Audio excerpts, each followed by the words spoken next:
ఇప్పటి వరకు శ్రీలక్ష్మికి జరిగిన అన్యాయం చాలు.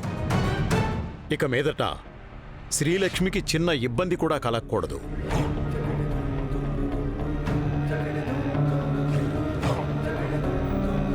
రేపు నేను కళాశాలకు వెళ్ళి ఆ విషయం చాలా గట్టిగా చెప్పొస్తాను. ప్లీజ్ తాతయ్య, ఆ పని మాత్రం చేయకండి. లక్ష్మిని పోలీసులు తీసుకెళ్లకుండా ఆపాను.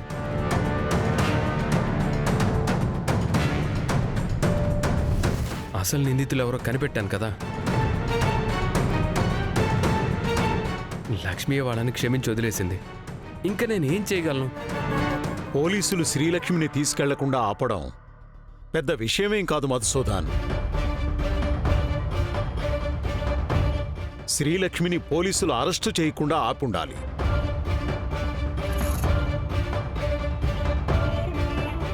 ఆ విషయం టీవీలో రాకుండా ఆపుండాలి.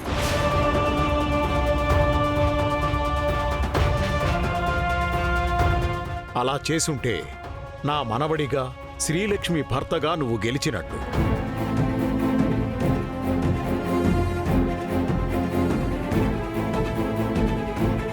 శ్రీలక్ష్మికి సమస్య వచ్చిందే నీ వల్ల కాబట్టి నువ్వే ఆ సమస్య నుంచి కాపాడావు.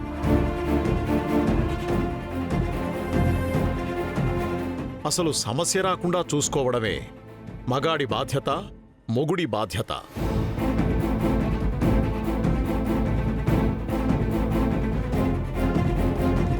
చాలా బాగా చెప్పారు పెద్దయ్య. అసలు సమస్య రాకుండా చూసుకోవడమే మగాడి బాధ్యత, మొగుడి బాధ్యత.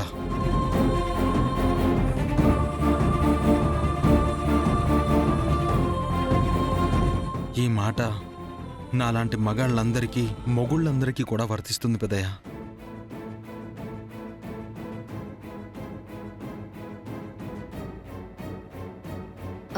నాన్న, లక్ష్మిని మ్యాడీని వదిలేస్తే వాళ్ళు ఫ్రెష్ అయ్యి వస్తారు. అందరం కలిసి భోజనం చేయొచ్చు. ఉదయం కాలేజ్కి వెళ్ళేటప్పుడు కూడా వాళ్ళిద్దరూ తినకుండా వెళ్లారు. మావయ్య గారు, మీరు ఇంకో విషయం కూడా మర్చిపోయారు.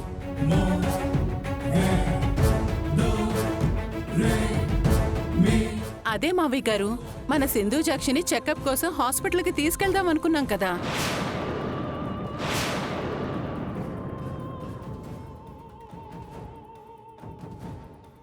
అంతలో లక్ష్మి విషయం టీవీలో రాగానే అందరం భయపడిపోయి ఆ విషయమే పక్కన పెట్టేశాం.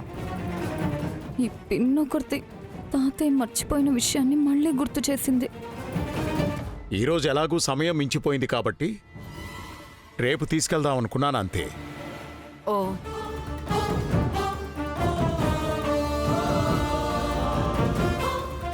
ఇక మీరందరూ వెళ్ళి మీ పనులు చూసుకోండి. అమ్మా శ్రీలక్ష్మి, నేనొచ్చి కళాశాల యాజమాన్యంతో మాట్లాడతాను. జరిగిందంతా మర్చిపోయి పరీక్షలు రాయడానికి సిద్ధమవు. అలాగే పెద్దయ్య. వెళ్ళమ్మా. అమ్మా సింధూజాక్షి, నువ్వంత ఫాస్ట్గా నడవకూడదమ్మా. కడుపులో పెరుగుతున్న బిడ్డకి ప్రమాదం. సరే పిన్ని. ఏమండి, కాఫీ అన్న ఇందిరా, తాగుతారా? నాకు తల పగిలిపోయేలా ఉంది. ఒక మంచి సొంటి కాఫీ పెట్టివు. మీరలా కూర్చోండి, నేను ఇప్పుడే తీసుకొస్తాను. కూర్చోండి. అక్క, పదండి, పద.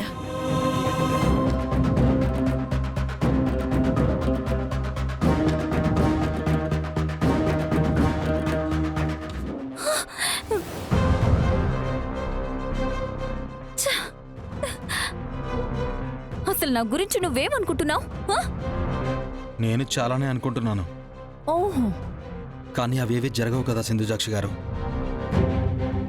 డైవర్స్ విషయంలో మీ ఆలోచనలు వెనక్కి తీసుకుని ఎంచక్కా మా ఊరొచ్చేసి మాతో హ్యాపీగా ఉంటే బాగుంటుందనుకున్నాను. కానీ మీకు అలాంటి ఆలోచన లేదు కదా అని ఊరుకున్నాను. మీరు నా భార్య అని ఫీల్ అవ్వాలనుకున్నాను. కానీ మీరు నాకు ఆ అవకాశం ఇవ్వట్లేదు కదండి. హలో, నేను అడుగుతుంది అది కాదు. మరి తాతయ్య నన్ను హాస్పిటల్కి తీసుకెళ్దామంటుంటే మీరెవ్వరూ అవసరం లేదు, నేను తీసుకెళ్తాను చెప్పొచ్చు కదా అంటున్నాను. నాకు ఆ అవకాశం ఎవరిస్తున్నారు చెప్పండి? అయినా వాళ్ళ ఇంటి బిడ్డని తొలిసారి హాస్పిటల్కి తీసుకెళ్తున్నప్పుడు వాళ్ళకు కూడా ఒక ఆతృత అనేది ఉంటుంది కదండి. తెలివితేటలు ప్రదర్శిస్తున్నావా? చూడండి సింధుజాక్షి గారు, నాకు మీరంటే చాలా ఇష్టం. మీకోసం నేను ఏం చేయడానికైనా రెడీ. అంత ప్రేమ ఉంది కాబట్టే మీకోసం మా ఇంట్లో చీరలు కట్టి ముగ్గులు వేశాను, అంట్లు తోమాను, బట్టలు ఉతికాను. అక్కడ అందరికీ నేనేంటో తెలుసు కాబట్టి, నేనేం చేసినా అర్థం చేసుకుంటారు కాబట్టి అలా చేయగలిగాను. కానీ ఇది మీ ఇల్లు, ఇక్కడున్న వాళ్ళందరూ మీ వాళ్ళు. ఇక్కడ నేనేం చేసినా వాళ్ళు చెప్పినట్టే చేయాలి తప్ప నాకు నచ్చినట్టు నేను చేయలేను కదండి. ఎందుకంటే నాకు మీ మీదున్న ప్రేమ ఎంత ముఖ్యమో పెద్దయ్య గారి మీదున్న గౌరవం కూడా అంతే ముఖ్యం. అయితే ఇప్పుడు ఏమంటావ్? రేపు వాళ్లతో పాటు హాస్పిటల్కి వెళ్తే వాళ్ళకి అసలు విషయం తెలిసిపోతుంది. అప్పుడు నాకు బుద్ధి మాటలు చెప్పి నీతో పంపిస్తారని నువ్వు ఎక్స్పెక్ట్ చేస్తున్నావు, అంతే కదా? చచ్చా, నాకు అలాంటి ఎక్స్పెక్టేషన్స్ అస్సలు లేవు సింధుజాక్షి గారు. మీరు ప్రేమగా వస్తే నేను ప్రేమగానే యాక్సెప్ట్ చేస్తాను. అంతేగాని ఎవరి బలవంతానో మీరు నా భార్యగా నటించకూడదు. కాకపోతే ప్రెగ్నెన్సీ అనేది నా సమస్య కాదు, మీరు క్రియేట్ చేసుకున్న సమస్య. ఇందులో నన్ను ఇన్వాల్వ్ చేయకుండా మీ సమస్యని మీరు క్లియర్ చేసుకుంటే బాగుంటుంది. ఓ నీ ప్లాన్ నాకు అర్థమవుతుంది గోపి. ఎలాగైనా నువ్వు నన్ను భార్యగా అనుభవించాలని అనుకుంటున్నావు. నీ పల్లెటూరు మొహానికి ఇంత స్టైలిష్ పెళ్ళం, ఇంత రిచ్ ఫ్యామిలీ నుంచి వచ్చిన అమ్మాయి కల్లో కూడా దొరకదు కాబట్టి నన్ను వదులుకోకూడదని అనుకుంటున్నావు. ఇండైరెక్ట్ గా నన్ను సాధించాలని చూస్తున్నావు. అది జన్మలో జరగని పని. నా మీద నీ చెయ్యి కాదు కదా, నీ నీడను కూడా నేను పడినివ్వను. నేను కూడా అంతే సింధుజాక్షి గారు. మీరు నన్ను భర్తగా యాక్సెప్ట్ చేసే వరకు కలలో కూడా మీ గురించి తప్పుగా ఆలోచించను. ఓకే, అయితే నా నిర్ణయం కూడా విను. రేపు నేను హాస్పిటల్కి వెళ్ళకూడదు. ఒకవేళ వెళ్లాల్సి వస్తే, తాతయ్య వాళ్ళకి నా గురించి నిజం తెలియాల్సి వస్తే, అప్పుడు నేనే నిజమేంటో తాతయ్యకి చెప్పేస్తాను. బలవంతంగా నన్ను నీ దగ్గరికి పంపలేరన్న క్లారిటీ వాళ్ళకిచ్చేస్తాను. అయినా నన్ను శ్రీముఖలింగానికి పంపించాలని అనుకుంటే నీతో పాటు మీ ఇంటికొచ్చేది నేను కాదు, నా శవం.